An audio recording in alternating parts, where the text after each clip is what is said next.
TV.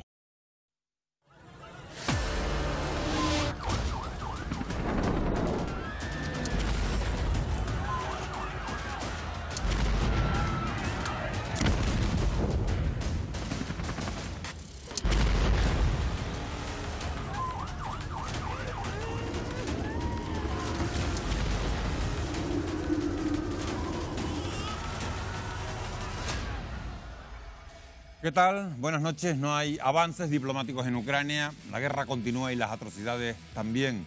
Las víctimas se cuentan por miles, mientras la impotencia se instala en el conjunto de Occidente. Para la Unión Europea y la OTAN no es viable una intervención militar porque llevaría a una tercera guerra mundial. Pero eso no implica que no se esté librando ya una guerra económica que todos vamos a sufrir. En Canarias, los precios de la gasolina y la electricidad siguen sin tocar techo y esto afecta al transporte de mercancías, a la práctica totalidad de las empresas y, por supuesto, al consumidor. Y es que los efectos de la guerra ya se notan en la cesta de la compra. Además, los ganaderos canarios están muy preocupados por la subida de los cereales. Hay maíz para 3 meses, no más. No sé si podremos mantener los animales, esta es la gran preocupación. De aquí a 2-3 meses probablemente tendremos que irnos planteando en reestructurar las granjas, pues igual mandar a matadero. El año pasado no incrementamos en nada el precio del producto, tenemos que incrementar porque no podemos aguantar. Se avecinan tiempos duros y les vamos a dar todas las claves de cómo nos va a afectar a los canarios. Empezamos.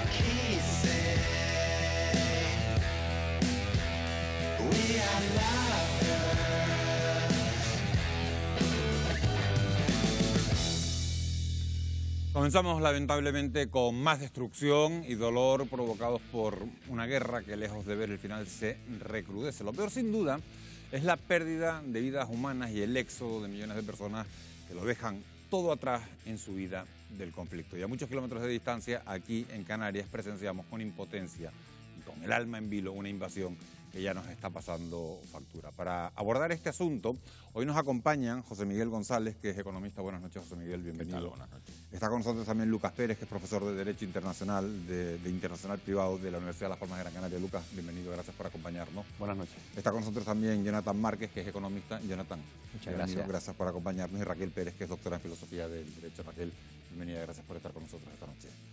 Gracias. Como les decía, la onda expansiva de esta invasión es tal que en Canarias, a miles de kilómetros del conflicto, ya pagamos las consecuencias. Es la factura canaria de la guerra que vemos en el siguiente reportaje.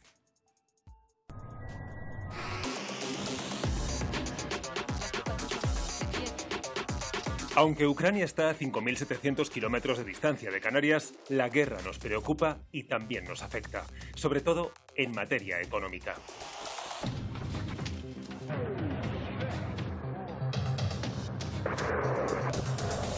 Canarias importa la mayor parte de los alimentos y de la energía que necesitamos. De hecho, solo el 17,5% de la electricidad que consumimos se genera aquí.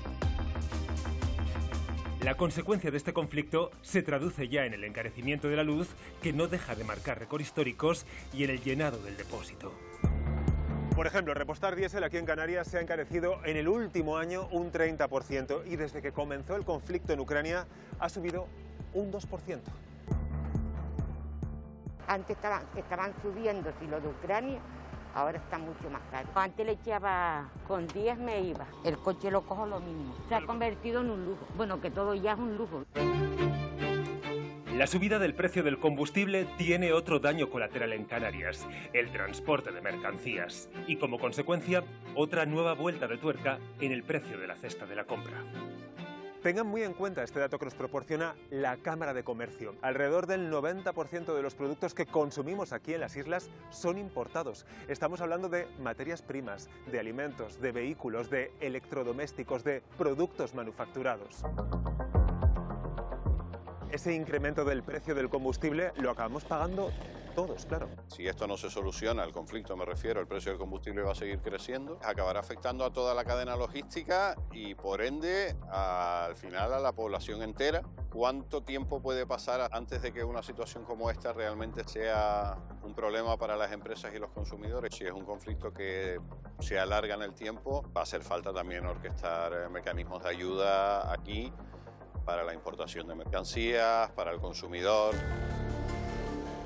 Lo que se descarga de estos contenedores termina en las pequeñas y grandes superficies canarias que temen aún mayores alzas en los precios. Tenemos que estar preparados para un entorno de precios altos, como mínimo durante todo este año 2022 y probablemente algún tiempo más. Va a afectar, esperemos que de una manera controlada o que seamos capaces de que el efecto lo podamos absorber como economía y como sociedad. Pero las subidas de precios no acaban ahí. El recibo de la luz también está disparado. ¿Cuánto más puede subir la energía? Pues no hay límite porque el gas y el petróleo son mercados donde la oferta y la demanda son los que rigen el precio de la energía. Se preguntarán nuestros espectadores cómo es posible aquí en Canarias, teniendo la energía del viento, del sol y del mar, seamos tan dependientes del mercado global. Necesitamos invertir más en sostenibilidad con energías renovables. Necesitamos que la administración permita que esas personas sin necesidad de subvención puedan adquirir sus paneles fotovoltaicos, sus molinillos, con una fiscalidad muy buena. Todos estos incrementos tendrán un efecto inmediato en el consumidor. No cabe la menor duda de que esto seguro que nos tocará el bolsillo. Sí, se nota que han subido bienes de primera necesidad. Para mí son excusas, pero bueno, sí, la guerra y todo influye. En la carne, en el pan, las harinas. Ucrania es conocida por ser el granero de Europa. Es líder en la producción de millo y uno de los máximos exponentes mundiales en la exportación de otros cereales como el centeno. Como consecuencia, el sector primario se está viendo tocado. El 95% de los piensos que consumen los animales de granja de Canarias es de importación.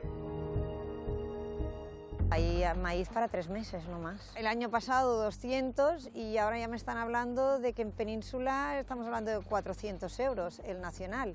400 con lo cual, el doble, la tonelada. Es que es una barbaridad, es el doble. Es que no sé si podremos mantener los animales, esta es la gran preocupación. Si no se mejora la situación de aquí a 2-3 meses, probablemente tendremos que irnos planteando en reestructurar las granjas, pues igual mandar a matadero. Se ha juntado la gran sequía que tenemos, que parece que todos los astros se han juntado para que todo valga mal. Los ganaderos avisan que tendrán que repercutir los mayores costes en el litro de leche, en los yogures y en el queso que compramos en el supermercado. Advierten de que es el único modo de hacer viable el sector lácteo. Entre todos, a lo mejor tendremos que hacer un poco de sacrificios todos para poder aplicar parte y no toda. Ya llevamos todo el año pasado aguantando un poco las pérdidas. La invasión rusa de Ucrania también podría afectar a los propietarios de viviendas. El repunte de la inflación podría presionar a los bancos centrales a subir los tipos de interés como fórmula para controlar los precios. Si esto ocurre, los que tienen una hipoteca variable lo acabarán notando en su bolsillo. Es bastante previsible. Hasta hace unos meses estábamos en una situación en la que se especulaba ya con la subida de tipos de interés. Las circunstancias de la guerra lo están trastocando todo. Todavía es pronto para saber si vamos a estar en una situación de crisis financiera como la que vivimos hace 10, 12 años. La presencia de ciudadanos rusos es especialmente notable en el sur de Tenerife, donde desde hace años han proliferado las inmobiliarias rusas. Allí, los inversores de aquel país compraron multitud de propiedades, pero ahora esas operaciones se han frenado en seco.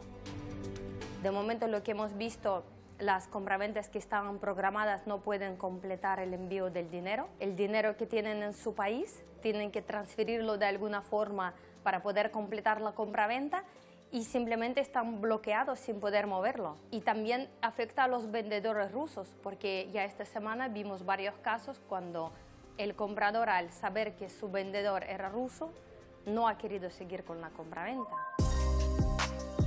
Pero las consecuencias para el archipiélago no terminan ahí. El encarecimiento del combustible puede repercutirse directamente en los billetes aéreos y esto tener unas graves consecuencias para la economía de las islas. Es más, el gobierno de Canarias va a tener que revisar sus previsiones para 2022. Antes de la invasión rusa a Ucrania, se estimaba que este año podrían llegar a las islas casi 15 millones de turistas, 2 millones más que en 2019. Ahora admite que el conflicto bélico está suponiendo un durísimo varapalo que cambia totalmente el panorama. Sin duda el precio del billete va a subir. Esto influirá en el comportamiento del turista. Ya no podemos contar a los turistas en millones, porque la estancia media se alargará. De unos 8 días pasaremos a más días. Hemos podido ver que viajar durante una crisis es la regla, no es la excepción. Eso sí, por ejemplo, en el caso de que la guerra traspasase las fronteras o la inflación adquiera niveles dramáticos, pudiendo llegar hasta el racionamiento del petróleo, entonces sí afectará drásticamente a todos los mercados. Turismo, energía, aumento de precios, las consecuencias del conflicto en Ucrania dependerán de la duración de la guerra. Bueno, pues como acabamos de ver, se avecinan tiempos difíciles cuando la situación comenzaba a remontar tras la pandemia, con una escalada sin precedentes en el coste de la luz y de los precios en general. Parece claro que la recuperación económica se frenará, o aún peor, Jonathan, ¿crees que podemos llegar incluso a un escenario de recesión? Yo creo que no llegaremos en el corto plazo a un escenario de recesión, todo depende de cuánto dure la guerra, evidentemente. Es cierto que nuestra economía depende mucho del sector servicios, del turismo, aumento del precio del petróleo, incremento de precios, inflación, todo esto crea una inestabilidad en nuestros mercados emisores que al final terminan trasladándose al precio de los billetes y al precio de las estancias, la incertidumbre. Por tanto, nuestra economía se va a resentir, no me cabe duda, pero de ahí a una recesión en el corto plazo, yo lo descarto.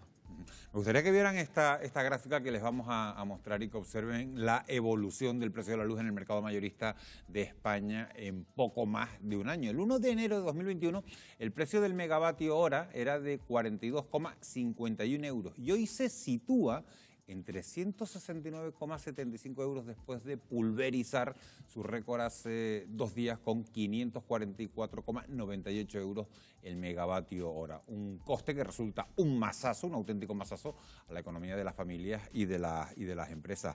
Con este panorama en la energía, el Fondo Monetario Internacional avisa de consecuencias devastadoras para las familias con menor poder adquisitivo. Además, José Miguel González, además de la subida de costes para las empresas, España prepara un paquete de medidas. ¿Qué esperas de ellas?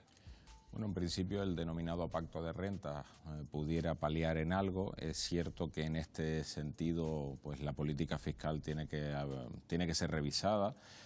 También no es menos cierto que un problema tan complejo tampoco va a tener una solución tan sencilla, si no ya se hubiera podido hacer.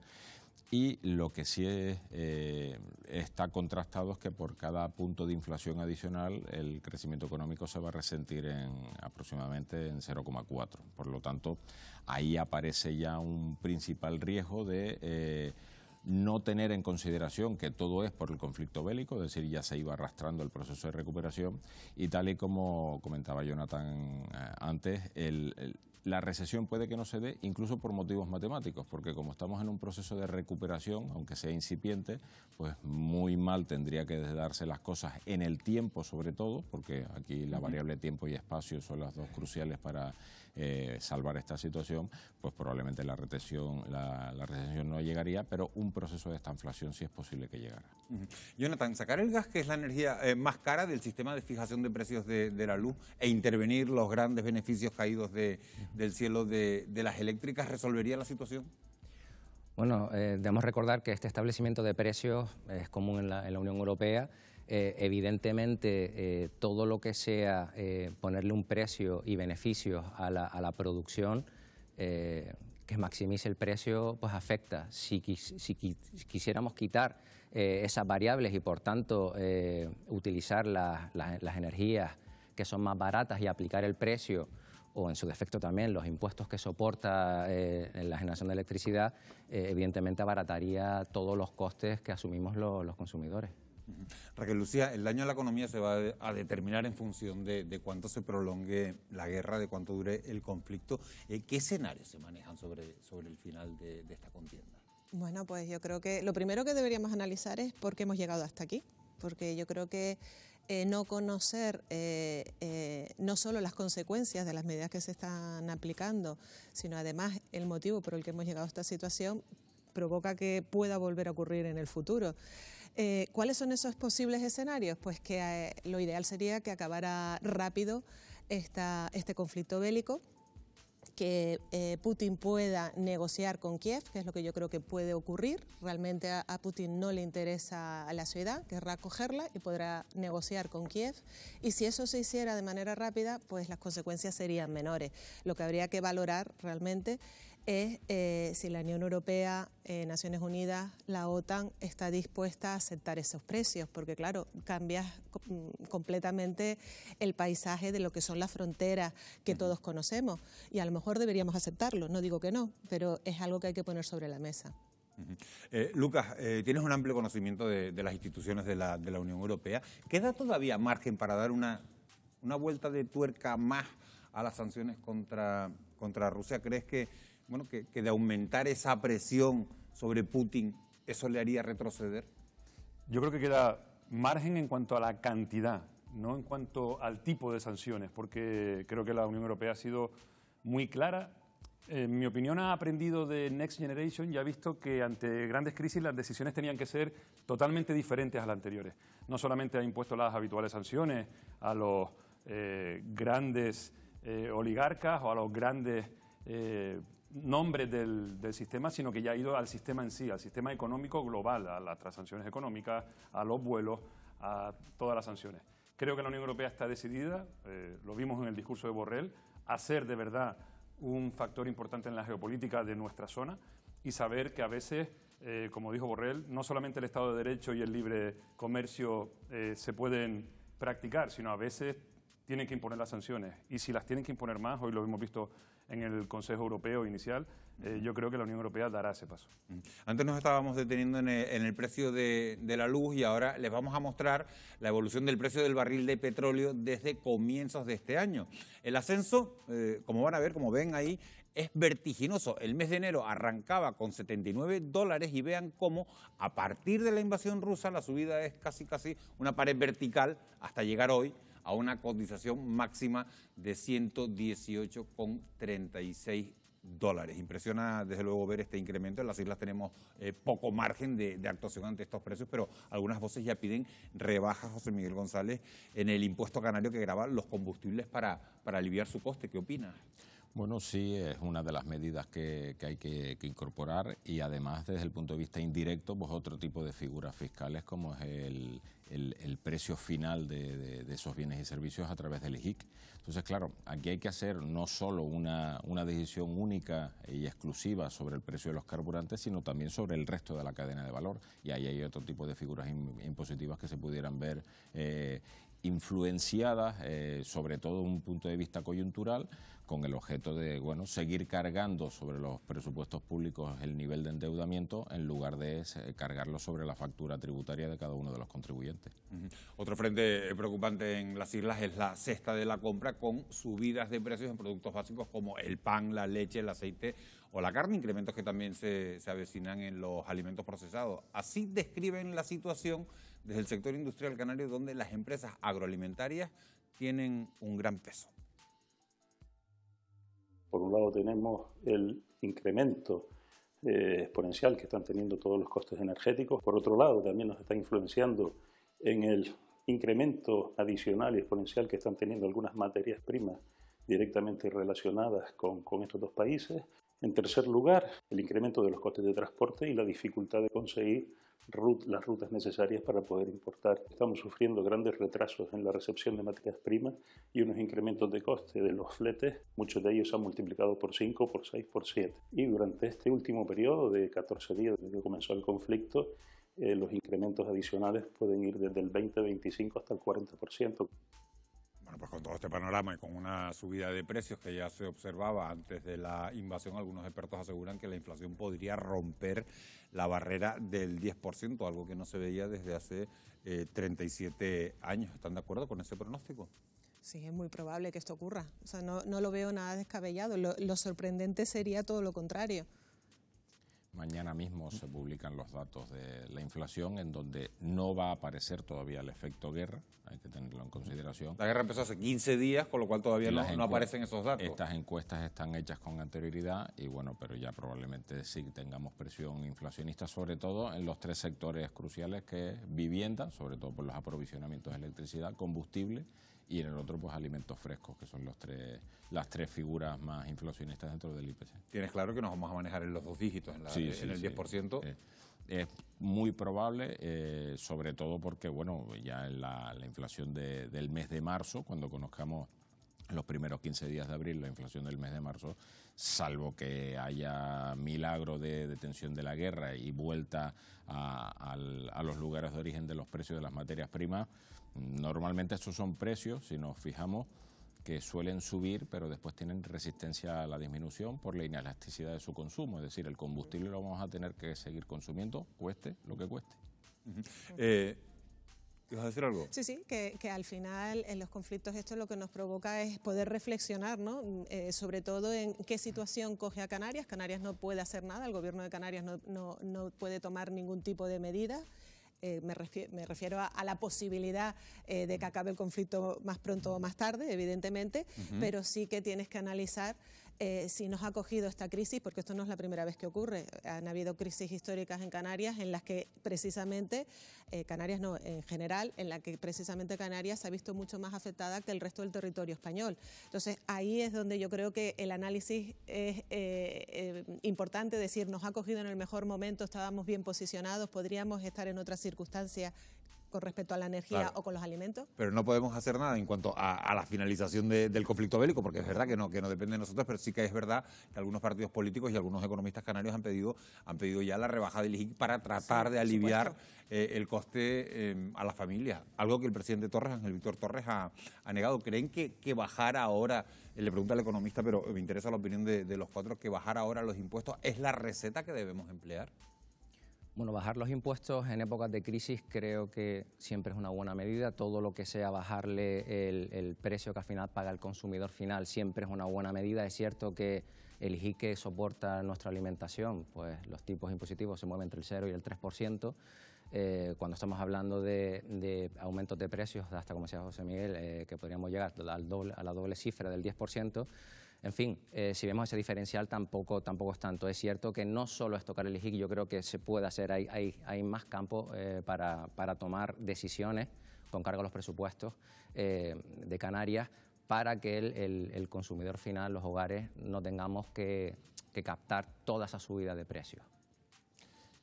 Sí, sobre todo porque la circunstancia tampoco es una cuestión de entrar en pánico. Es decir, ni entrar en pánico ni hacer situaciones quirúrgicas poco a poco. Lo digo por la reflexión que se planteó antes. Es decir, si tienes que establecer un paquete de medidas, tiene que ser muy masivo y desde un inicio, sobre todo por generar certidumbre a los agentes económicos. Como tú vayas modificando de cuarto punto en cuarto punto y demás, la medida dejará de ser eficaz. Es decir, es bueno que tal vez ahora se frene ese tipo de decisiones, más fruto del pánico que de la solución, pero que se vaya pensando en un paquete completo de incentivos al consumo y también de disminución de la factura, ya si no solo desde el punto de vista del precio final del consumo, si desde la factura tributaria y no solo el IGIC, sino que pagamos muchísimos más impuestos. Lucas, lo que está claro es que las cuentas públicas se van a ver afectadas por la guerra, se han ido al traste las proyecciones económicas que tenía el gobierno. Bueno, se había iniciado la recuperación el año pasado, había unas proyecciones económicas que se han ido al traste y se va a dañar la recaudación de impuestos. Por ejemplo, el gasto en pensiones se va a disparar al actualizarse con el IPC. ¿Empeorará el estado del bienestar? Es evidente que en las circunstancias en las que vas a tener un decrecimiento de los ingresos y vas a tener más gastos vinculados a otro tipo de situaciones, es verdad que las cuentas públicas se pueden ver afectadas. Es verdad que ya hemos visto que los bancos centrales cada vez tienen menos capacidad de actuación y van intentando modular su actuación, pero en el fondo el sistema que conocemos en la Unión Europea es un sistema de protección social e intentarán que esa protección social se vea lo menos afectada posible, pero los números cantan, los números hablan por sí solos y al final el presupuesto se puede ver afectado. Esperemos que no sea así. Hay una pregunta que me gustaría hacerle a Raquel Lucía. La factura que vamos a pagar los canarios se prevé, Raquel, alta. ¿Hasta dónde crees que en Occidente estamos dispuestos a empobrecernos en nombre de los valores democráticos que estamos defendiendo? Pues eso tiene que ver con lo que dije yo al principio. Tendremos que analizar el por qué estamos en esta situación y hasta dónde queremos llegar con esta situación. Porque realmente cuando, bueno, siempre se dice, no, el hombre es un lobo para el hombre, ¿no? Y los estados son lobos para los propios estados, eso lo decía ya Kant también, ¿no? ¿Qué es lo que pretendemos? Normalmente lo que necesitas es tener normas estatales por encima de los estados para poder llegar a resolver conflictos. Si nosotros no somos capaces desde Europa o desde Occidente de darnos cuenta que Oriente piensa de otra manera y queremos cambiarlo, vamos a tener un conflicto. Es decir, que a donde quiero llegar es que es importante saber hasta dónde podemos estirar el chicle. Ucrania, yo creo que la Unión Europea le ha permitido pensar que la OTAN le iba a ayudar o que la Unión Europea le iba a ayudar, ya le han dicho que no. Entonces, las circunstancias cambian totalmente. Nosotros, en nuestra forma de pensar, como europeos que somos, damos por hecho que cualquier Estado es libre de asociarse a donde le dé la gana. A la Unión Europea, por supuesto, porque además la política de la Unión Europea es de puertas abiertas, pero también a la OTAN, porque también es de puertas abiertas. Lo que tenemos que analizar es si eso deberíamos mantener esa forma de pensar, ya sabiendo que hay países que no piensan exactamente igual.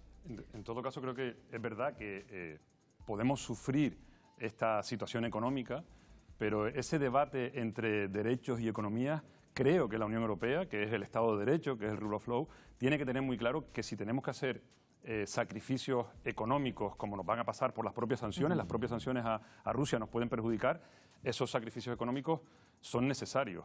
Casi, yo diría, son imprescindibles. Mucho peor sería la otra opción, la opción de quedarse quieto por si acaso ahora no tomo esas medidas que me van a perjudicar, pero dejo que el lobo llegue hasta mi frontera y que el lobo al final marque mi futuro. Yo creo que la defensa del Estado de Derecho tiene que ser radical y es verdad que nos puede suponer ahora perjuicios económicos, pero tenemos que estar decididos y los gobernantes ser muy pedagógicos con la sociedad y explicarles que estos sacrificios debemos hacerlos. Sin querer sonar grandilocuente, la democracia no tiene precio, creo yo. Y por lo tanto yo creo que habría que plantear cualquier tipo de sistema defendiendo los valores que normalmente la idea primigenia incluso de la Unión Europea ha defendido. Desde los europeístas habíamos pensado que quizás toda esta época de paz había hecho que ese mensaje de que la creación de la Unión Europea era para salvar las guerras, y ahora necesitamos otro mensaje, sobre todo para los jóvenes, ¿no? La Unión Europea era más útil. Bueno, por desgracia, tenemos un autócrata al lado que ha pensado que el mundo es de hace casi 2 siglos, no ni siquiera del siglo pasado, y ahora ese debate sigue muy en la mesa.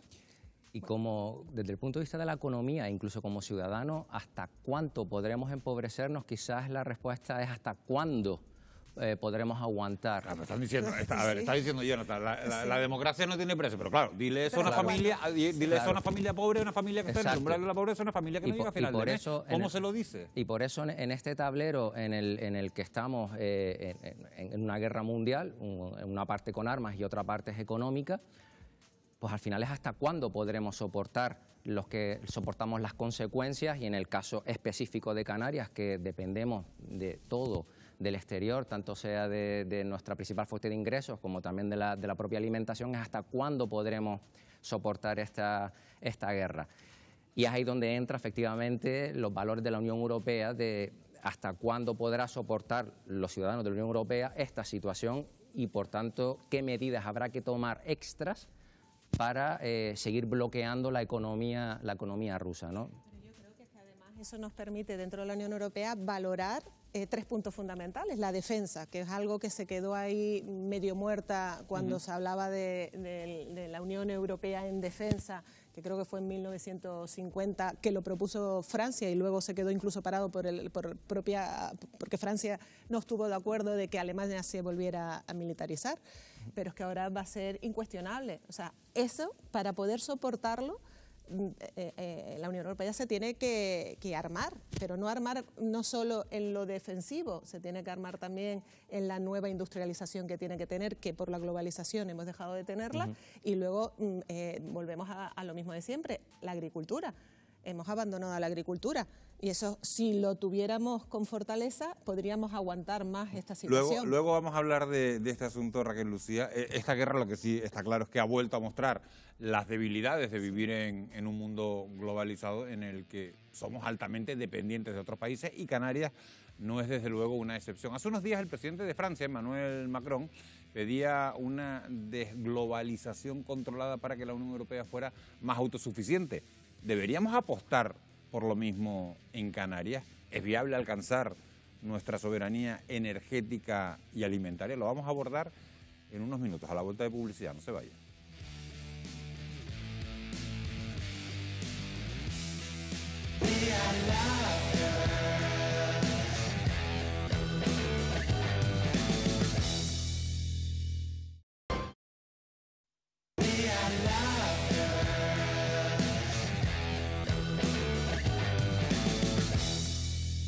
Ya estamos de vuelta para poner sobre la mesa una reflexión después de abordar la factura que está pagando Canarias por esta guerra. Nos cuestionamos ahora los efectos negativos que supone vivir, Laura, en un territorio altamente dependiente del exterior. Así es, Miguel Ángel. La factura final que pagará Canarias por esta invasión aún no la sabemos, aunque lo que sí ya aseguran algunos analistas es que estamos ante un cambio de época frente a transformaciones de calado dirigidas a reducir la gran dependencia, como decías, que hoy tenemos de otros territorios. La pandemia, con la ausencia absoluta de mascarillas, de geles hidroalcohólicos y de respiradores al inicio de la crisis sanitaria, nos dio el primer toque de atención. Dependíamos a la desesperada de otros países para comprar estos productos básicos. Ahora, cuando todavía combatimos frente al virus, este conflicto bélico vuelve a evidenciar los peligros de esta dependencia. Dirigentes europeos, como el francés Macron, han pedido que regresemos al mercado interno, a garantizar nuestros propios suministros y a ser autosuficientes en materias esenciales como la energía, las finanzas o los alimentos. En definitiva, a renunciar a la globalización.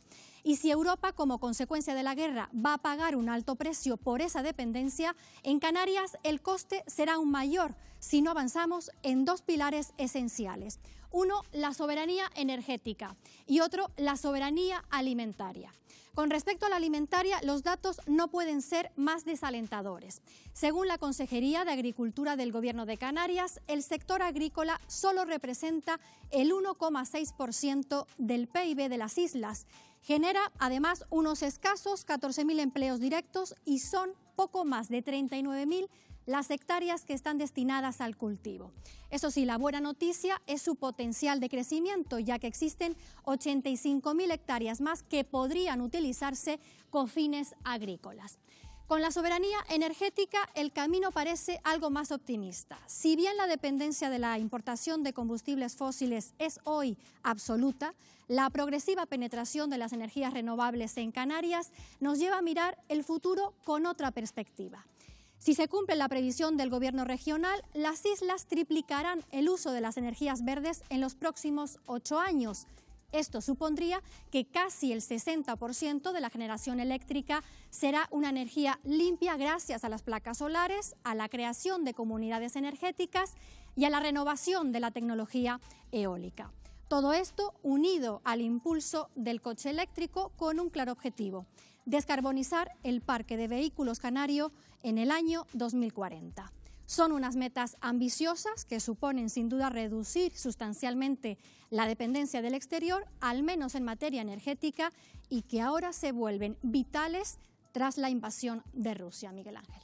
Bueno, pues con estos datos que nos ha ofrecido Laura y siendo realistas, hago una pregunta que seguro que nos hemos hecho todos alguna vez, y es: ¿a qué grado de independencia económica puede aspirar Canarias? Hay que tener en consideración que los dos rasgos de una región ultraperiférica es la vulnerabilidad y la dependencia. Hoy, hace 10 años y dentro de 15. ¿Por qué? Porque una región ultraperiférica como es Canarias, además archipelágica, fragmentada y alejada del continente, siempre tendrá un coste estructural diferente al que tenga el otro lado. Por el otro lado, la dimensión, Canarias es dimensionalmente desde el punto de vista económico muy pequeña, por lo tanto las economías de escala, al igual que antes decíamos hasta cuándo y cuánto estaríamos dispuestos a pagar, pues a falta de economías de escala tendríamos que también tener consideración que probablemente muchos de los bienes y servicios serían más caros. Porque de lo contrario, si no, tendrías que concentrar la producción en un lugar más barato y por lo tanto pagar esa menor factura. La autonomía alimentaria es deseable, poco probable que se lleve a cabo porque no hay dimensión. 85.000 hectáreas es un latifundio, es decir, no daría para todo.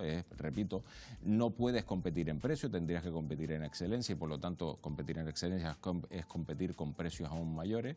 Y la soberanía energética es cierto, pero estamos hablando de 18 años y la factura de la energía eléctrica no se va a atemperar en 18 años. Obviamente eso lo vamos a tener que convivir con ello los primeros años. Yo estoy de acuerdo con lo que está diciendo José Miguel, pero lo que sí está claro que podemos mejorar y muchísimo. Yo creo que en la parte energética Canarias lo ha hecho bastante bien, al menos puedo hablar por Tenerife, con el Instituto ITER, Instituto Tecnológico de Energías Renovables, comenzaron esas plantas fotovoltaicas, también las eólicas, y ahora ya no es necesario ni siquiera que la administración pública se meta en ese sector, sino que ya las empresas privadas, y recuerdo que en aquel momento era difícil convencer a la gente que se metiera en las energías renovables porque lo veían como algo que no controlaba, y sin embargo ahora hay empresas privadas que tienen muchísimo interés. Es decir, que ese 60% lo veo factible incluso hasta reducirlo en el tiempo. En el tema de los alimentos, evidentemente esas 85.000 hectáreas de las que estaban hablando no son suficientes, pero sí que hay tecnología para que esas 85.000 hectáreas den, y tenemos ejemplos. Estamos hablando de 85.000 hectáreas, pero el sector primario se está quejando de la escasa rentabilidad pero es que podemos cambiarla. ¿Son urgentes grandes reformas, Jonathan, te pregunto, para poner en valor esta actividad? Sí, hacen falta grandes reformas, pero aparte de las 85.000 hectáreas, tampoco debemos ser conscientes de que nuestra climatología y nuestro suelo y todas esas hectáreas no son aptas para todo lo cultivable. Es decir, seguiríamos necesitando importar productos, insumos para obtener esa autonomía alimentaria. Por tanto, sí, por supuesto podemos tomar todas las decisiones en esta materia políticas para aumentar la agricultura, pero aún así nunca llegaríamos, en mi opinión, a la independencia alimentaria. Simplemente pues necesitaríamos importar productos para seguir produciendo otros determinados productos alimenticios. Llevamos 25 años mandando papeles a la Unión Europea explicando las dificultades de la ultraperiferia, el POSEI, explicándolo bien, ¿no? Y vamos, podemos decir que en Bruselas se leen bien los papeles para poder darte una excepción fiscal como las que tiene Canarias por el régimen ultraperiférico, con lo cual está claro que nuestras condiciones, como comentábamos, van a seguir ahí. Podemos mejorar y debemos tener claro que debemos mejorar y que debemos mejorar los números de lo que se produce en Canarias, pero siempre vamos a tener esos límites que nos da la naturaleza. Sobre eso que estás diciendo además, Lucas, dentro del sector primario, la ganadería está literalmente hoy, estos días, pidiendo socorro por los altísimos costes que están soportando. No es una buena noticia, desde luego, para avanzar en esa soberanía alimentaria. No, porque al final, ya no solo para el propio sector, sino después el querer saber si generamos este nacionalismo de consumo, es decir, si estamos dispuestos a pagar ese sobrecoste por parte de una comunidad autónoma en donde siempre las estadísticas de la encuesta de costes laborales nos recuerdan, pues bueno, pues somos última o penúltima en coste salarial. Por lo tanto, bueno, con un 17% menos de salario, enfrentándonos a un 6,5% de inflación adicional, pues probablemente cuando vayamos al lineal de nuestro supermercado nos vayamos al lugar donde el precio es menor y no tanto donde está fabricado. Antes estabas hablando de la situación de Canarias. Otro de los sectores a los que le queda camino por recorrer en Canarias es a la industria, con un peso en la economía de tan solo un 6%, teniendo en cuenta que la insularidad y la lejanía suponen, como decimos, más de un 20% de sus costes. ¿Qué futuro creen que tiene este sector? Sector industrial, de igual manera que el sector agrícola, tiene una alta dependencia del exterior. Es cierto que tenemos mejora. De hecho, hay un objetivo que es la política industrial de España con visión al 2030 para impulsar la modernización del sector industrial y alcanzar una serie de objetivos, pero ahora mismo todo el sector industrial requiere de fuentes de energía que las tenemos que importar, es decir, seguimos en lo mismo. Todo lo que queramos avanzar en una materia necesitamos seguir dependiendo del exterior de otra y por tanto debemos tener claro que queremos asumir el extracoste que eso requiera. Y todo indica que en soberanía energética Canarias avanza hacia la continua penetración de las energías renovables. ¿Podríamos lograr, Raquel, unas islas autosuficientes? ¿Qué implicaciones tendría eso para nuestra economía? Energéticamente hablando, pues el Hierro la tiene, ¿no? ¿Podríamos llegar a esta situación? Pero el Hierro tiene 10.000 habitantes, estamos hablando de islas con 1 millón de habitantes en el caso Para de eso tendríamos que mejorar muchísimo la capacidad y además en esto también la capacidad para el almacenamiento de las energías renovables. Ese es el mayor de los escollos, que tenemos viento, tenemos sol, tenemos posibilidad de tener la energía geólica, o sea, tenemos casi todo lo que nadie podría tener, pero no podemos almacenarla. ¿Y qué hacemos? O sea, hace falta todavía mucha más investigación y yo creo que ahí deberíamos hacer un gran esfuerzo desde las administraciones públicas, desde las universidades y desde los centros de investigación para salvar ese escollo. Lucas, hablando de este asunto, después de evidenciarse la dependencia energética de Rusia, el presidente Macron habla de un cambio de época para regresar de alguna manera al mercado interno. ¿Crees posible una Europa blindada, una Europa autosuficiente al margen de los vaivenes del resto del mundo? Sabemos que dependemos un 40% del gas que hoy en día se importa de Rusia, pero es verdad que la Unión Europea ya ha empezado a tomar decisiones que esperemos que continúen en el tiempo, pero que pueden ser determinantes, si no para ser autosuficientes, sí por lo menos para depender menos de mercados que pueden ser más inestables. Ya hay estudios, Francia está muy interesada en potenciar el mantenimiento o el reforzamiento quizás de la energía nuclear porque se nutre mucho de ella.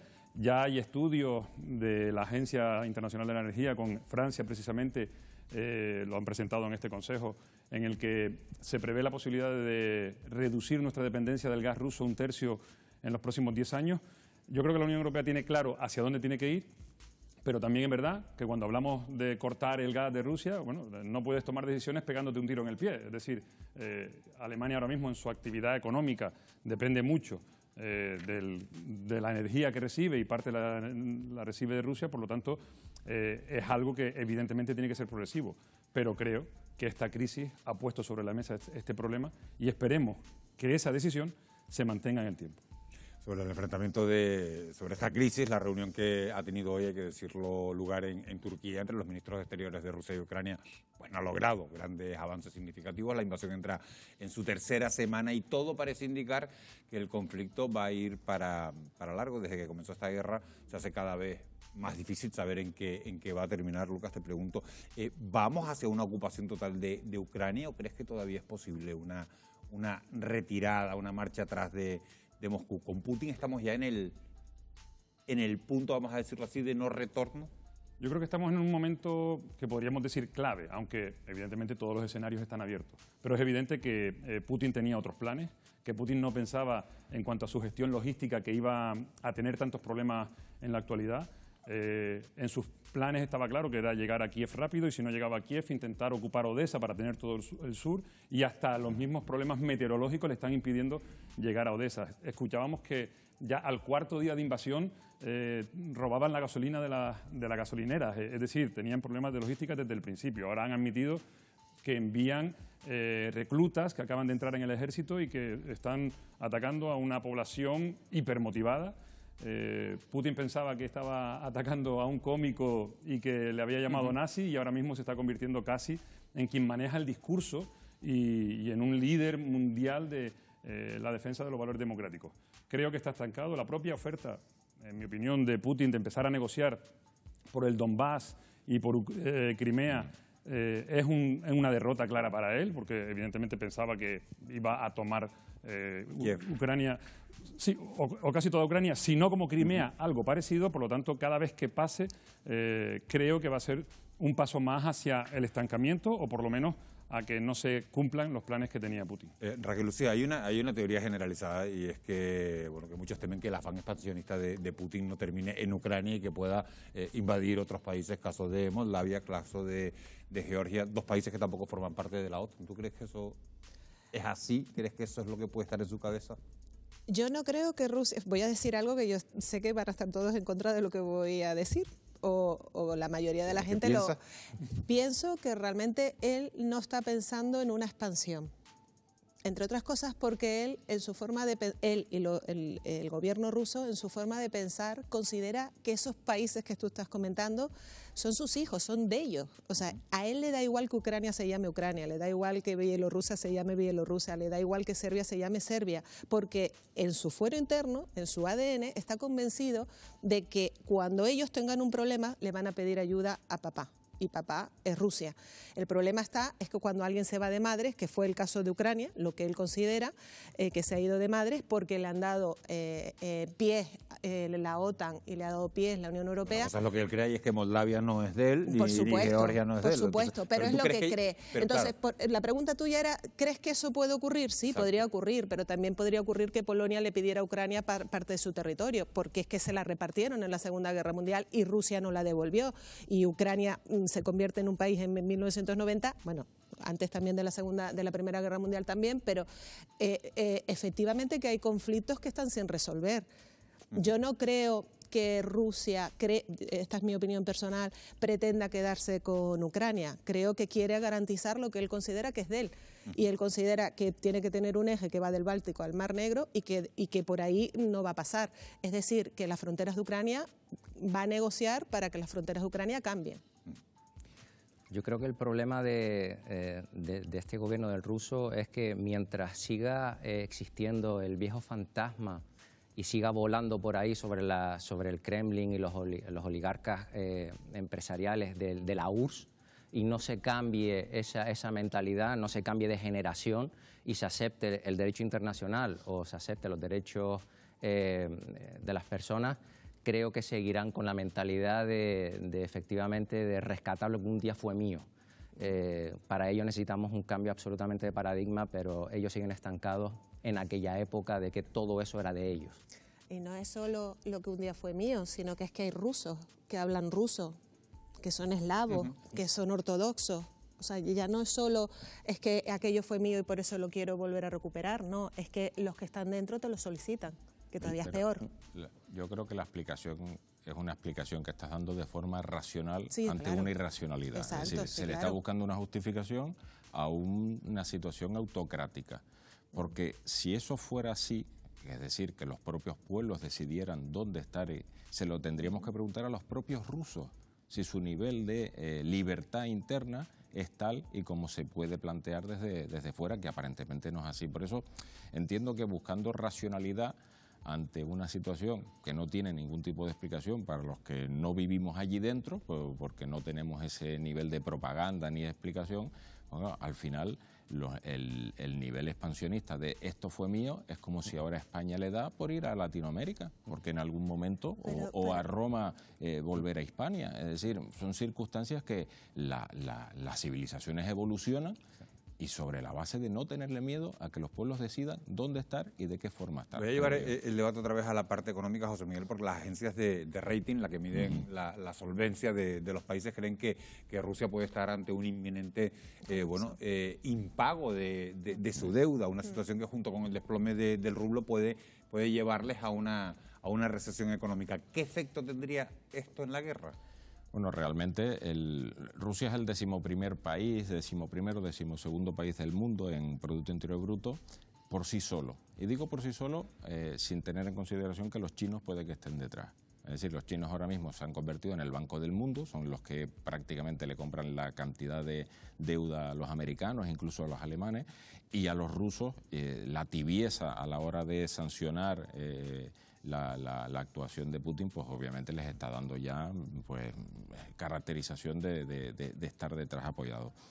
El impacto sobre la guerra es un debilitamiento totalmente de la posición rusa. Ahora bien, Sobre los estados contables se estima que tiene para unos 2 años de reserva. Es decir, porque es cierto que han habido racionamientos en materia energética, pero es por motivos militares. Es decir, se están asegurando la militarización de su invasión justamente a través de sus entidades de poder. Es decir, no pensemos que tal vez la posición rusa sea también igual compartida por el resto de su población, porque probablemente Putin y sus acólitos no sufrirán este tipo de caída de los ratings, pero probablemente su población, claro que sí.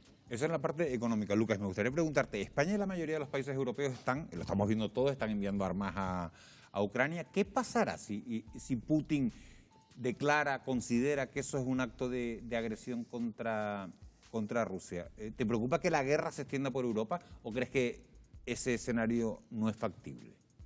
Bueno, factible con Putin no podemos considerar nada, pero desde luego la escalada ahí ya sí que sería exponencial, porque entraría en juego el artículo 42.7 del Tratado de la Unión Europea, que establece que ante una agresión a un país de la Unión Europea los demás le deben prestar asistencia mutua, la que sea necesaria, además lo dice el tratado, para evitar esa afrenta territorial, sea la que sea. Es decir, si hubiese que enviar tropas, habría que enviar tropas, aunque eso evidentemente es después interpretable.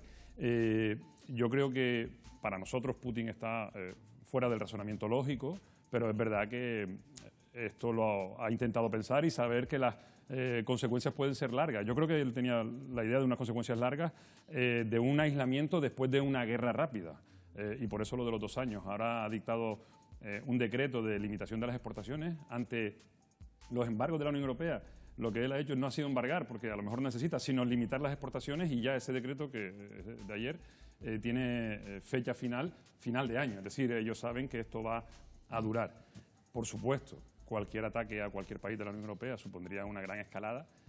Yo creo que por eso la Unión Europea presiona mucho, ayuda a Ucrania, eso es evidente, utiliza los satélites, es decir, participar en la guerra de una u otra manera lo está haciendo, pero no da el paso para darle a Putin la justificación, aunque él la buscará si la quiere, darle la justificación de poder argumentar de manera medianamente sólida que los países de la Unión Europea han entrado de forma efectiva en la guerra. Hay otro tema del que se ha hablado mucho en los últimos días. Raquel Lucía, Canarias ya soporta una gran presión migratoria por el intenso flujo de ciudadanos que vienen desde África. ¿Debemos acoger también a refugiados procedentes de Ucrania? Yo creo que sí, por supuesto. Eso es que no podemos hacer diferencias en a qué inmigrantes o a qué refugiados podemos o no acoger. Yo creo que sí, que evidentemente si fuese necesario. Lo que pasa es que también nosotros tenemos un territorio que tenemos y la situación de los lugares de acogida están como están.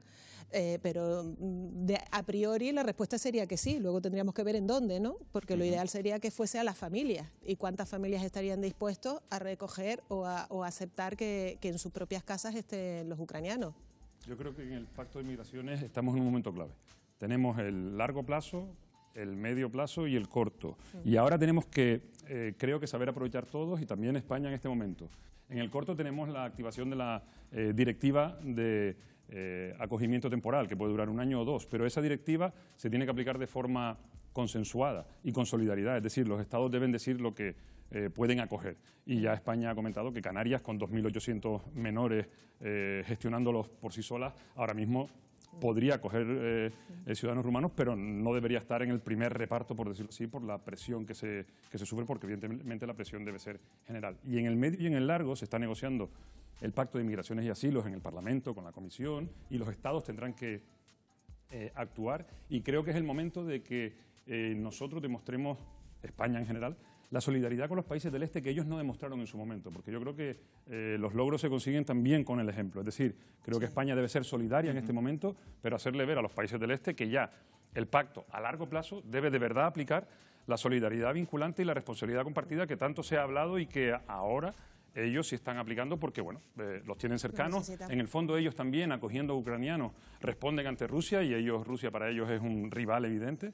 Yo creo que ahora tenemos que saber reaccionar en el corto, en el medio y en el largo plazo en el Pacto de Migraciones y Asilo. Luego vamos a seguir hablando de todo esto, pero vamos a hacer una mínima pausa para la publicidad, pero no se vayan porque en solo unos minutos van a estar con nosotros una ciudadana rusa y un ucraniano que llevan años viviendo en Canarias. Hoy van a estar en esta mesa para contarnos cómo les afecta el conflicto y en qué situación se encuentran sus familiares. La cara y la cruz de una guerra que castiga a ciudadanos de ambas partes. No se vayan porque va a ser en solo unos minutos. Regresamos enseguida.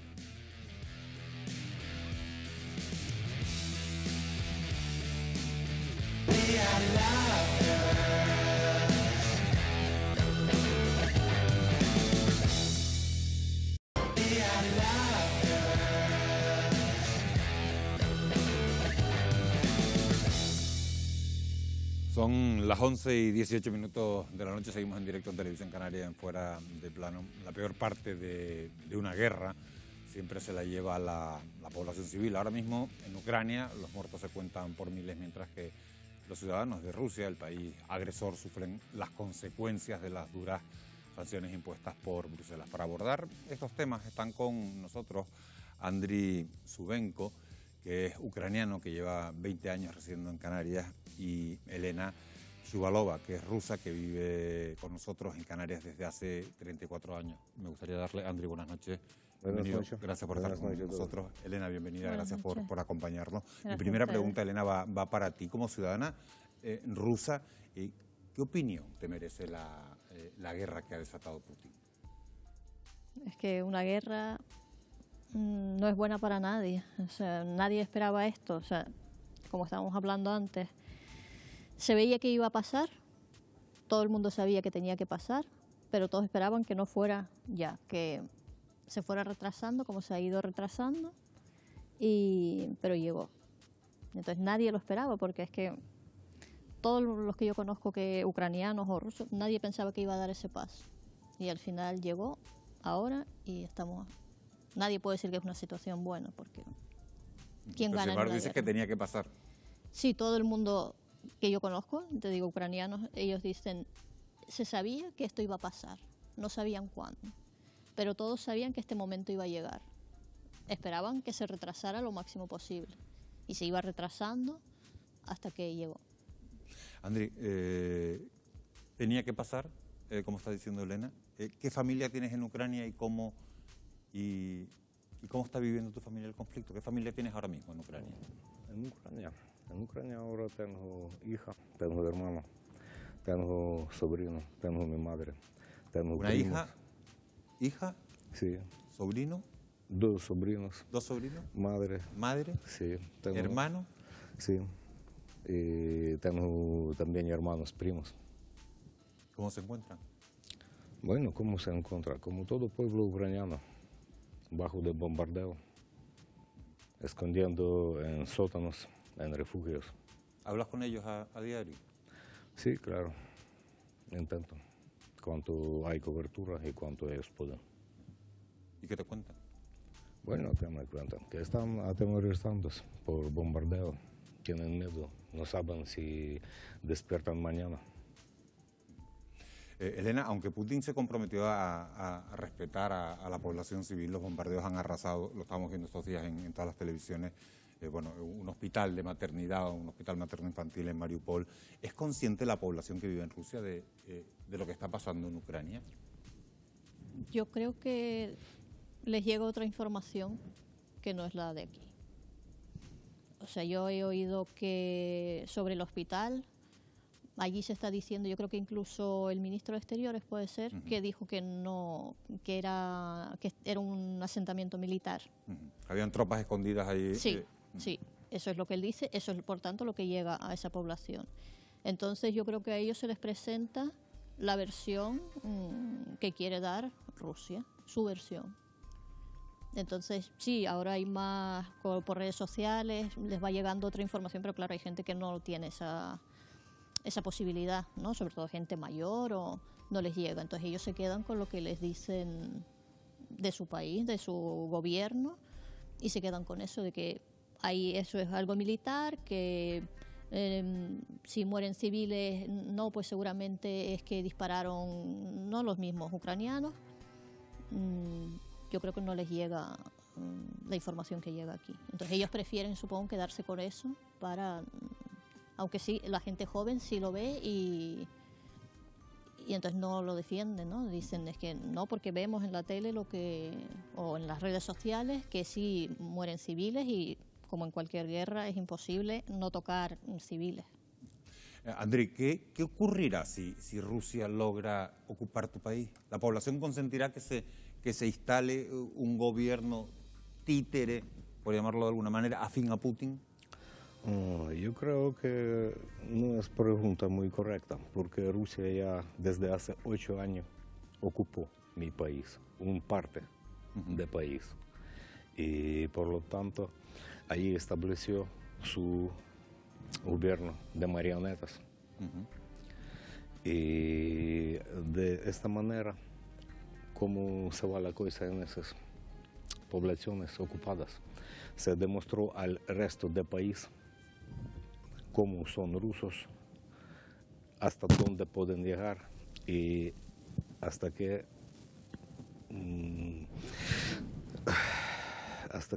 sinvergüenza lo que hacen. Y por lo tanto, yo creo que él ya no llega a establecer su gobierno de marioneta a ninguna población, a ninguna ciudad, incluso que ahora temporalmente están ocupadas por soldados rusos. ¿Te cuesta hablar de todo esto, no? Sí, de verdad que sí. ¿Y puedes seguir las noticias que damos en televisión todos los días? ¿Las sigues? Sí, intento seguir. Imagino que con dolor, ¿no? Mirando, diciendo, mirando el móvil. O sea, imagínese usted mismo, si cuando llamas y no quieres escuchar que ocurre algo malo. Pero por desgracia, cuando ves cuántos soldados rusos están sin vergüenza bombardeando ciudades que no tienen ninguna amenaza para ellos, que allí no hay ni un soldado, allí solo niños y mujeres. Ahí están bombardeando hospitales, están bombardeando universidades, están cerrando las ciudades como Mariupol, esa ciudad pequeñita al lado del mar como Málaga. Ellos se cerraron y no dejan que se entran ni salen ni gente, que ni entran ni ayuda humanitaria, ni agua. Se mueren personas por no poder beber, por no tener agua. ¿Y cómo usted cree que uno se siente? ¿Esta es la guerra de Rusia, Elena, o es la guerra de Putin? Parece que es la guerra de Putin. Tendrá apoyo en Rusia, pero parece que lo va perdiendo también. ¿Tú crees que las encuestas que le dan a él en Rusia un fuerte apoyo de que más del 60% de la población apoya la guerra? Es complicado. Sé que hay gente que apoya la guerra en Rusia. Quizá el sector más joven es el más opuesto, y los mayores hay de todo, ¿no? Porque también he visto personas muy mayores, sobre todo los que vivieron, ¿no?, la Segunda Guerra Mundial, dicen yo estuve ahí o mi familiar y no quiero otra guerra. Pero el 60 no sé, pero sí hay gente que apoya la guerra y dice que lo ve bien. Estamos viendo, Elena, una cascada de sanciones económicas que pueden asfixiar a la población civil rusa. ¿Hay alguna posibilidad de que el pueblo ruso, al que conoces perfectamente, se acabe alzando contra Putin? Pues puede pasar, ya están saliendo, ¿no? Hay manifestaciones a pesar de que está penado. Se detiene a la gente, siguen saliendo. ¿Cuánto aguantarán más? No lo sé, porque claro, si los van deteniendo, mucha gente tiene miedo a salir. ¿Cuándo podrán hacer algo? No lo sé. Si apretando más, al final, claro, sufren las sanciones los civiles, ¿no? O sea, los de arriba se van a quedar igual. Se supone que van las sanciones hacia los de arriba, pero al final siempre sufren los de abajo. ¿Se podrán levantar todos y...? No lo sé. Se van saliendo, pero claro, mucha gente tiene miedo de salir. Andrei, ¿Qué opinan los ciudadanos ucranianos de habla rusa, de lo que estábamos hablando antes de esta invasión? Lo mismo que de habla ucraniano o de habla inglés o de habla español. Se opinan que esa era muy injusta, que esa guerra no se va a llevar a ninguna final razonable, que esa guerra es hipócrita y terrorífica, e incluso esa guerra no declarada por Rusia. Eso es lo que más se puede opinar. ¿Tú sí crees que es una guerra de Rusia o de Putin? Es la pregunta igual que guerra pasada, ¿era de Hitler o de alemanes? Yo creo que ya sobre eso he escrito muchos libros y hay una responsabilidad colectiva, es decir, de todo pueblo. Y sí, realmente me da pena conociendo rusos que son mis amigos y conocidos y que van a tener a aguantar eso. Hoy mismo yo conocí a Elena, es una persona muy amable y estuvimos al esperar hablando casi una hora. Sí, pero realmente hay que mirar lo que ocurre, lo que vivimos ahora. Es lo que ocurre que sus hermanos, sus ciudadanos invadieron en mi país y están matando, fusilando mis hermanos y mis ciudadanos. Esa es la realidad que vivimos ahora. Yo imagino que tiene familia en Rusia, Sí. Elena, que también estarán soportando todas estas sanciones que les están llegando del resto de Europa, sanciones económicas, ¿qué te cuentan? ¿Cómo lo están viviendo? Bueno, con preocupación, dando gracias de no estar en territorio ucraniano y no sufriendo pérdida de vida, ¿no? Que la vida al final es lo más importante, como preocupados más que nada por la subida de precios, dicen lo mismo de que pagan los de abajo, que las sanciones, aunque van hacia los de arriba, al final, claro, los que sufren la subida de precios y las sanciones con las tarjetas las sufren ellos, pero muchos no quieren la guerra, entonces entienden que las sanciones que les afectan, claro, no es comparable el daño con el otro lado. Andriy, estabas diciendo, he estado hablando con Elena una hora, pero claro, al final son sus hermanos, ¿no? Es la gente rusa la que está matando a la gente ucraniana, claro. Y uno se pregunta, muchos ucranianos ahora mismo odiarán todo lo que tenga que ver con Rusia. ¿Va a ser posible algún día reconstruir los lazos que unen a las dos sociedades, a la sociedad ucraniana y a la sociedad rusa? Yo creo que sí, porque gente humanas en sí mismo no son crueles, son buenas. Lo único que ahora, en este momento, población rusa, bueno, en su mayoría, se encuentra muy manipulado y bajo de afecto de esa manipulación.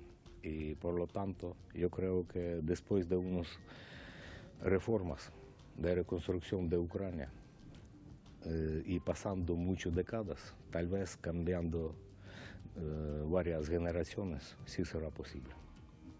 Elena, me gustaría hacerte la misma pregunta, si crees que se pueden reconstruir los lazos entre ambas sociedades. Yo entiendo que para ahora es complicado, ¿no? Para muchos, como dices, pueden odiar a los rusos. Yo aquí, claro, tengo amigos ucranianos, mi hermano trabaja en Ucrania, nos hemos llevado bien en general, lógicamente puede haber problemas, pero somos pueblos hermanos, ¿no? Yo entiendo que ahora, claro, como dice él, si están matando a mis hermanos, la situación puede cambiar sobre todo la gente que vive allí. Lógicamente los que estamos aquí mantenemos el contacto y sabemos que uno está contra la guerra o nadie deseaba esta situación. Yo también espero que los que ahora digan no quiero saber nada de los rusos, entiendan que hay gente buena en todo el mundo, como yo lo mismo conocí una familia esta semana con la que mantengo contacto, a la que pude ayudar. Su hijo hoy mismo está en mi casa y mis hijos juegan con él. Él sabe que yo soy rusa, él dice, los rusos están matando en Ucrania. Tiene 6 años el niño. Y digo, bueno, yo soy rusa. Me miró así, dice, sí, tú eres rusa pero no quieres la guerra. Digo, sí, dice, entonces no me importa. Pero claro, para él Rusia será sinónimo de guerra. Entonces, nosotros, como dice él, hay gente buena en todos lados, o su madre, ¿no? Dice, nosotros no esperábamos que nos ayudara alguien de esa forma sin conocernos de nada, pero no porque fuera rusa, ¿no? Ellos decían, nosotros te conocimos y nos ayudaste y fue, o sea, claro, al llegar a un país nuevo de vacaciones y verse en esa situación, ellos no se esperaban, ¿no? Pero se sintieron bien, el niño, te digo, encantado, mis hijos encantados de jugar con él, a veces él habla ucraniano que ellos no lo entienden, él enseguida te cambia el ruso, y entonces yo espero que las nuevas generaciones, a pesar de, pues puedan entender que puede haber gente buena y mala en todos lados, pero entiendo que eso llevará un tiempo y que hay gente que ahora no lo Yo creo que con cada minuto, con cada niño muerto, con cada bomba suelta, con cada fusil disparado por rusos a ucranianos, odio se va a aumentar. Y por lo tanto, me gustaría pedir a gente rusa, por lo menos parte consciente, que tiene conciencia de lo que ocurre, que ellos empiezan a cambiar algo en su país desde dentro. Porque si lo hicieran, ellos se van a hacer como cambiar es salir con esas manifestaciones de gente, Andri, sí, que han salido a la calle. Y yo creo que más de todo tienen que cambiar conscientes militares rusos de alto rango, porque lo que dice Putin no hace falta cumplirlo, sabiendo que esos son mandos delictivos. Elena, llevas mucho tiempo en Canarias, llevas 30 años, 34 años en Canarias. Después del estallido de la guerra hace 15 días, ¿has notado algún tipo de recelo hacia ti por ser rusa? Yo no lo he notado. A ver, también llevo mucho tiempo aquí, pero es verdad que todo el mundo sabe que soy rusa, y la mayoría de rusos que conozco sí te dicen que saben que eso es otra cosa, que no todos los rusos tienen que ver y no por ser ruso tienes que cargar con una culpa que no es. Entonces, la verdad, yo al revés me he sentido apoyada, ¿no? De decir, lo tienes que estar pasando mal porque ves que pasa algo que tú estás en contra, o sea, no quieres que muera gente, no justificas, ¿no?, determinadas cosas. Entonces solo te mando, ¿no? Yo he recibido muchos mensajes por WhatsApp de gente que a lo mejor ya hace tiempo que no tengo contacto, de la facultad y dicen, lo siento, la verdad es que nunca pensábamos que pudiera pasar y espero que estés bien y que no sientas ninguna rusofobia por esto, porque sabemos que la gente normal no tiene nada que ver. Andri, me imagino que muchos canarios te estarán mostrando su apoyo, ¿no? Sí, la verdad que sí. De vez en cuando el pueblo es más inteligente que sus gobernadores y el pueblo se entiende muy bien lo que está pasando. Y no solo canarios, de otras nacionalidades, la verdad que sí. Y recibieron muy bien gente que están refugiándose en la isla de la guerra, que son de Ucrania, que vinieron de ciudades que están destruidos por fuerzas rusas, y el pueblo sí se ayuda. Andri, a Elena, a los dos, de verdad quiero agradecerles de corazón el que hayan estado esta noche aquí, el que hayan demostrado que hagan evidente que el diálogo es posible, que se puede dialogar y que podemos estar aquí hablando de una manera tranquila. Andri, toda la suerte del mundo. Ojalá que vaya todo bien, ojalá que el conflicto, Elena, acabe cuanto antes. Como decíamos hace un instante, para muchos ciudadanos rusos la salida de las principales multinacionales de su país está siendo también un duro golpe emocional y cada día se suman más empresas. Laura, esto está provocando una situación, bueno, hasta ahora no conocida en Rusia. Efectivamente, Miguel Ángel, las principales multinacionales huyen de Rusia, bien por principios o bien por el miedo a un boicot internacional. Las primeras que anunciaron su salida fueron Apple, IKEA, Netflix, BP, Toyota, Visa o Mastercard. Una lista a la que se han ido sumando otras marcas como Inditex, Mango, Coca-Cola o Starbucks. Una de las marchas que más impacto ha tenido ha sido la del gigante McDonald's, sobre todo por lo que tiene de simbólico, ya que la apertura de su primer restaurante en Moscú en el año 1990 supuso la bienvenida de Rusia al capitalismo. Pero esta estampida no parece tener un impacto en la moral de Vladimir Putin, que se muestra tranquilo y afirma que Rusia se hará cargo de estas empresas extranjeras y se las ofrecerá a quienes las quieran trabajar. Pero al margen de lo que diga el líder ruso, también es importante resaltar las compañías que han decidido seguir de momento en el país. Por ahora, los grupos hoteleros Accor, Marriott e Intercontinental continúan sus operaciones en suelo ruso, como también lo seguirán haciendo la marca de moda japonesa Uniqlo o las multinacionales de la alimentación como Danone o Nestlé, al entender en este caso que la comida o la ropa son productos básicos para la población. Aunque algunas empresas se quedan, la mayoría de las multinacionales se han ido y aún falta por ver, sin duda, Miguel Ángel, el choque, el impacto también que supone emocional para la propia población rusa. Sí, todo eso vamos a ver cómo influye en la población rusa. La verdad que se queda uno impactado viendo los testimonios tanto de Elena como de Andriy, ¿no? Cuesta un poquito recuperarse. Que yo creo que los occidentales tenemos un relato importado a través de los textos, de la literatura, pero al igual que no entendimos cómo los británicos apostaron por el Brexit, o incluso cómo Donald Trump pudo ser presidente de los Estados Unidos, pues este tipo de relatos obviamente tampoco es entendido desde fuera, porque entendemos la vida como de otra forma, como se entiende desde dentro, independientemente del nivel de propaganda y presión que ya te... En el sitio en el que está Raquel Lucía ahora mismo sentada, estaba Andriy hace un instante, está hablando, tengo a mi hermano allí, tengo a mi madre, tengo a mi hija. Sí, por eso decía yo antes que es importante entenderlos, entender qué es lo que lleva a un pueblo como Rusia a hacer algo que todos consideramos que es detestable y entender qué es lo que están pensando los ucranianos. O sea, es importantísimo. Nosotros lo vemos cuando lo estábamos comentando antes, ¿no? Cuando explicamos en el ámbito del derecho internacional privado derechos que tenemos que aplicar en España y que no son derechos como nosotros los conocemos, el derecho privado islámico, por ejemplo, y las instituciones que para ellos son normales. Yo tengo, personas que viven con nosotros que hablan con total normalidad de la poligamia de su familia. O sea, mi padre se casó con mi madre, pero mi hermano de la otra madre, y les parece lo más normal del mundo, claro.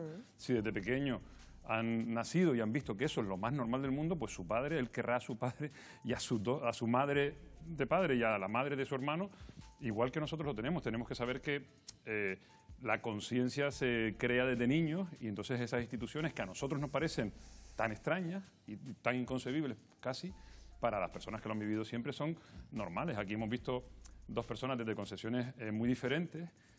Yo recordaba una cosa ante una pregunta que hacías tú. El momento de televisión me ha parecido tremendo, pero desde posiciones diferentes los dos demostraban y acreditaban que se podía hablar. Eso es la Unión Europea. Desde posiciones diferentes acreditaban que se podía hablar. Y cuando decías si podrían volver a reencontrarse, hemos visto que, por ejemplo, en la antigua Yugoslavia todavía hay rencillas que quedan muy vivas, pero también es verdad que la Segunda Guerra Mundial acaba en el 45 y en el 48 se celebra con el Congreso de Viena, en el que se crea el movimiento europeo por primera vez. Y ya en el 53 estaban firmando a la seca los mismos países que se habían matado entre ellos, 60 millones de muertos en la Segunda Guerra Mundial, por un lado Italia y Alemania, y por otro lado otros 4 países que la crean, Francia y el centro de Europa. Con lo cual, yo creo que el mensaje que tenemos que tener de la historia es: la reconstrucción es posible desde el corazón de las personas que piensan de forma diferente, pero que se sientan y hablan, y nosotros callados ante lo que estaban diciendo, y ellos comentándonos que llevaban 1 hora hablando ahí desde posiciones que todas son Distintas evidentemente evidencias. contra la guerra, pero no son exactamente la misma posición. Esto es lo que se llama la insociable sociabilidad del ser humano. O sea, la providencia, la guerra, lo que va a permitir, este conflicto lo que va a permitir es que lleguen a acuerdos que antes del conflicto nunca hubieran podido ser capaces de llegar. Es decir, que al final, esto no quiere decir que se esté justificando lo que es la guerra, pero la historia nos demuestra que se evoluciona, que terminas evolucionando en algo que era impensable que pudieras llegar a conseguir antes del conflicto. Jonathan, querías decir algo y ya me meto con materia económica. Al hilo de lo que decía Lucas, es cierto, en temas de que somos pequeños, cómo nos crían, pero es que además decías que el 60% de la población rusa puede incluso apoyar esta guerra, claro, cuando además la información y los medios de esas comunicación... encuestas están manipuladas, claro, ¿o no? También, porque esa es la información que da el gobierno ruso que además, también habrá que verla, ¿no? Y además me gustaría ver qué información maneja el pueblo ruso cuando los medios de comunicación están totalmente a merced del sistema político. Evidentemente la información que le llega al ruso puede llegar a entender que la guerra está justificada sin ser la realidad. Por tanto, claro, cuando hemos crecido en esa cultura y además manejan nuestro cerebro con información totalmente errónea, pueden llegar a que entiendan o justifiquen una guerra. Es que volvemos a lo mismo, estamos dando por hecho que la información que tienen ellos es la incorrecta y nosotros tenemos la correcta. Eso es lo que te va a decir un ruso. Les tengo que hacer una... no estoy intentando decir que ellos tengan la razón, simplemente estoy intentando que entendamos las dos partes. Laura, nuestra compañera, nos decía hace un instante que son muchas las empresas de todos los sectores que se han marchado de Rusia. Me gustaría preguntarle si lo hacen por solidaridad, si lo hacen respondiendo a la presión de los gobiernos o si tratan de evitar, José Miguel, eres economista, un problema de reputación que les lleve a perder ventas en otros mercados. La responsabilidad social corporativa yo creo que es parte de la convicción, pero también probablemente el coste que tengan fuera de las fronteras de Rusia sea aún mayor, porque claro, al final la soberanía del consumidor ya puede boicotear incluso a través de las valoraciones y el consumo este tipo de empresas. Por lo tanto, yo creo que es una combinación. Me gustaría pensar como ser humano que es por responsabilidad social corporativa frente al pueblo ucraniano, pero la crematística económica también te da a pensar que hay algo de minimizar los impactos sobre su reputación. Le pregunto al otro economista de la mesa. Sin duda, totalmente de acuerdo con José Miguel y además, en fin, pensar que estas empresas pueden seguir financiando la guerra, que es lo que podemos pensar el resto de los ciudadanos que no vivimos ahí, puede llevar efectivamente a que el resto de sus negocios en el resto del mundo pues tambalen las cifras, pero sin lugar a dudas. Y después, había una curiosidad, evidentemente no conozco el dato de cada empresa, ¿no? Pero muy vinculados al ámbito hotelero, que a lo mejor tienen propiedades inmobiliarias potentes en Rusia, ¿no? Y si te vas, evidentemente es posible que las pierdas, ¿no? Las compañías que estábamos viendo que eran inmobiliarias, o sea, que eran hoteles, ¿no? Hoteleras o chinas, ¿no? Es evidente que todos los factores económicos y del ámbito reputacional son evidentes. Habíamos dicho que Uniqlo, que me parecía que de la marca de ropa también, que en principio se quedaba, pues parece que se marcha también de Rusia. La guerra en Ucrania ha resucitado también el fantasma de un conflicto nuclear. ¿Qué consecuencias tendría el uso de este tipo de armas? ¿Hay riesgos de escapes radioactivos en las centrales de Chernóbil o de Zaporilla, ahora que están ocupadas por Rusia? Lo vamos a abordar en tan solo un instante y lo vamos a hacer con un hombre que sabe mucho de todo esto, con el vicepresidente del Foro Nuclear en España. No se vayan, que regresamos enseguida.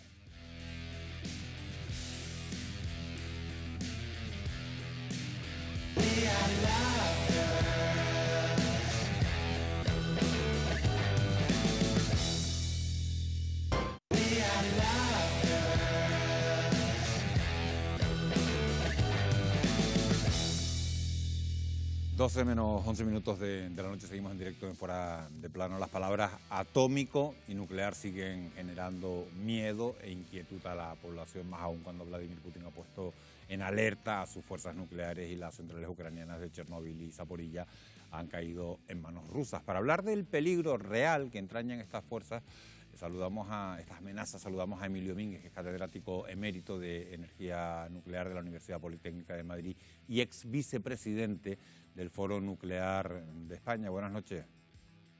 Hola, muy buenas noches. Las centrales Buenos días nucleares... para mí y buenas noches para... ¿Perdón?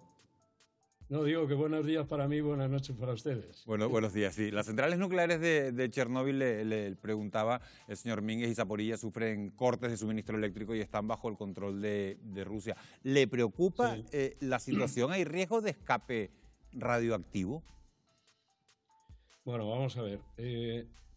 Si nos hablamos primeramente de Chernóbil, los reactores no están funcionando, O sea, los reactores están parados y lo que hay es un almacenamiento de combustible gastado en una piscina que está llena de agua y que normalmente ese agua se refrigera con un suministro eléctrico. Pero normalmente cuando hay falta de suministro eléctrico se refrigeran también con unos generadores diésel que están que se ponen en funcionamiento mediante unas baterías. En ningún caso creemos que pueda haber ningún tipo de riesgo porque el calor que generan esos residuos después de 36 años prácticamente ha disminuido mucho el calor que generan y prácticamente con el agua que tiene la propia piscina por circulación natural se pueden refrigerar. Pero siempre hay esa parte eléctrica pues para, digamos, mejorar la eficiencia de la refrigeración. O sea que en este caso no creemos que vaya a haber un riesgo de escape radiactivo, pero el OIEA evidentemente está preocupado justamente por que se está violando uno de los pilares de la seguridad. O sea, hay 7 pilares de la seguridad que en caso de conflicto siempre deben de estar alerta, o sea, deben de estar funcionando, y uno de ellos es el suministro eléctrico externo. O sea, desde el punto de vista de Chernóbil no vemos ningún tipo de problema. Si vamos a Zaporilla, Zaporilla tiene como para la refrigeración de esas mismas piscinas y de cuando realmente no hay suministro eléctrico, generalmente siempre tiene unas líneas externas, que son 4 líneas de suministro eléctrico externo, más una de repuesto. En este momento hay 2 que están un poco deterioradas, seguramente por alguno de los bombardeos que tuvieron externos, porque son líneas externas a la central. Y, sin embargo, las necesidades para la seguridad, con que esté una funcionando, es suficiente.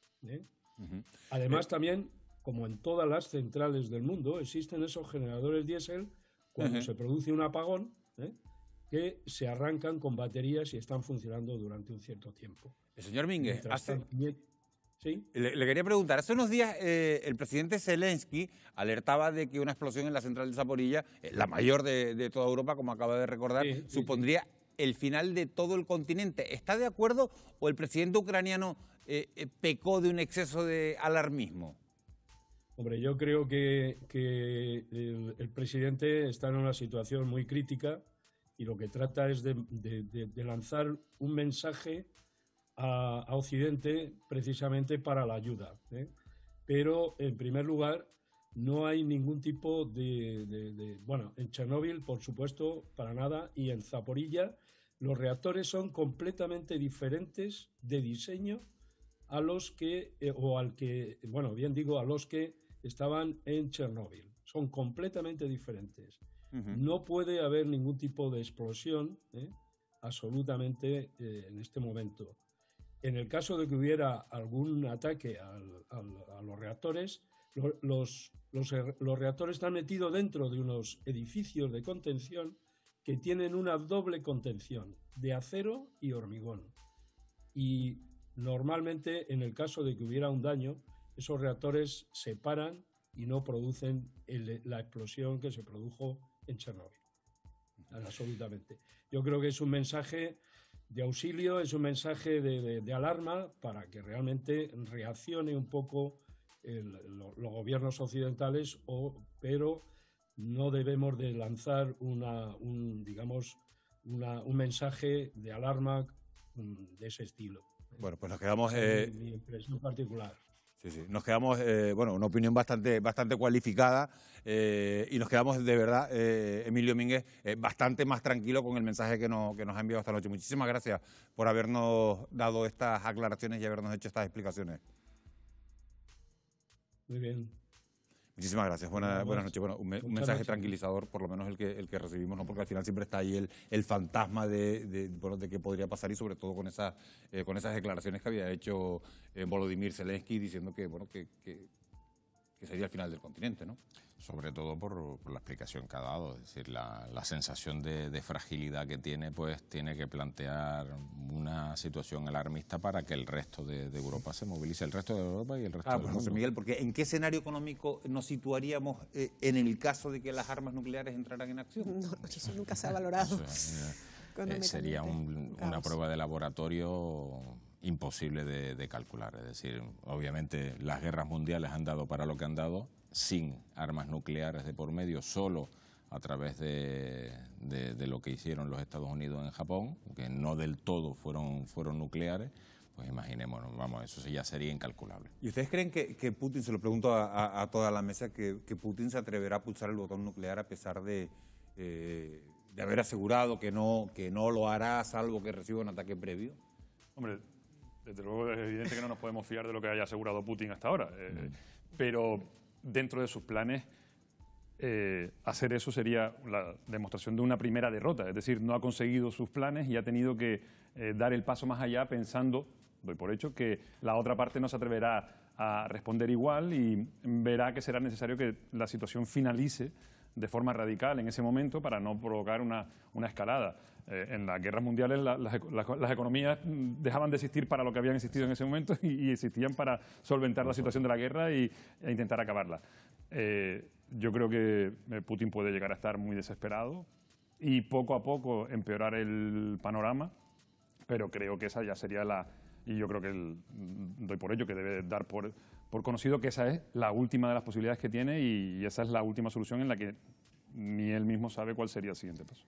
Yo creo que ataque previo, no podemos saber lo que interpreta Putin, el significado. A lo mejor el ataque previo considera que todas las ayudas que está recibiendo Ucrania son un ataque previo. Evidentemente. Si el ataque previo para Putin fue que Ucrania quisiera entrar en la OTAN, pues ya podemos imaginarnos lo que puede ocurrir. Evidentemente, yo creo que si llegara esa situación, ya estaríamos hablando no de una tercera guerra mundial, ya estaríamos hablando del exterminio, porque no va a ganar. O sea, si la OTAN entra y entramos todos los países en una guerra, Rusia no gana, eso está claro, pero perdemos todos. Nadie gana. Nadie gana. Nadie gana. Salimos perdiendo todos, economía, población, y es el auténtico exterminio. Eso es el colapso. Es que no queremos ni pensarlo, ni qué valoración económica vas a hacer. ¿Tú crees, Jonathan, que se atreverá a pulsar ese botón nuclear? No, yo creo que no. Estoy de acuerdo con toda la mesa que es la última opción y no creo que, aunque siempre hay que tenerle miedo a un loco con poder, en este caso no creo que se atreva a llegar tan lejos. Las guerras también tienen su propia negociación y en el ámbito de su propia negociación, aunque hoy en Turquía no haya habido un acuerdo, yo creo que la negociación ya se ha abierto. Es decir, ya Putin ha dicho, es posible que hablemos, aunque no consiga hacer de Ucrania una Bielorrusia 2. Ya Zelensky también lo ha dicho. Incluso la única buena noticia es que están sentados todavía, que por lo menos están hablando y que se han vuelto a citar, ¿no? Y Zelensky ya sabe que está dispuesto a disminuir su territorio. O sea, que es que ya estamos hablando y también sabe que la OTAN no va a intervenir. Lo cual ya cuánto aguantaré. Y sabe que puede solicitar la entrada en la Unión Europea, pero que es inviable negociar eso. Falta un minuto para las 12 de la noche y nos tenemos que marchar. Yo les agradezco de verdad a los cuatro que nos hayan acompañado esta noche: Lucas Pérez, José Miguel González, Raquel Lucía Pérez y Jonathan Márquez. Gracias de verdad por habernos ilustrado con sus conocimientos de esta noche, de lo que puede pasar. Vamos a seguir hablando. Ojalá que no mucho tiempo de este conflicto ruso, y ha sido, bueno, pues ya lo han visto, una noche intensa en emociones y con mucho dato y con mucha información por analizar. Ojalá que les haya servido para tener una radiografía más clara de todo lo que está aconteciendo a 5.000 kilómetros de Canarias, pero con una afección directa a este archipiélago, al resto de Europa y por supuesto a España. Gracias por su compañía, que tengan ustedes un muy feliz descanso. Nos volvemos a encontrar aquí dentro de 7 días. Buenas noches.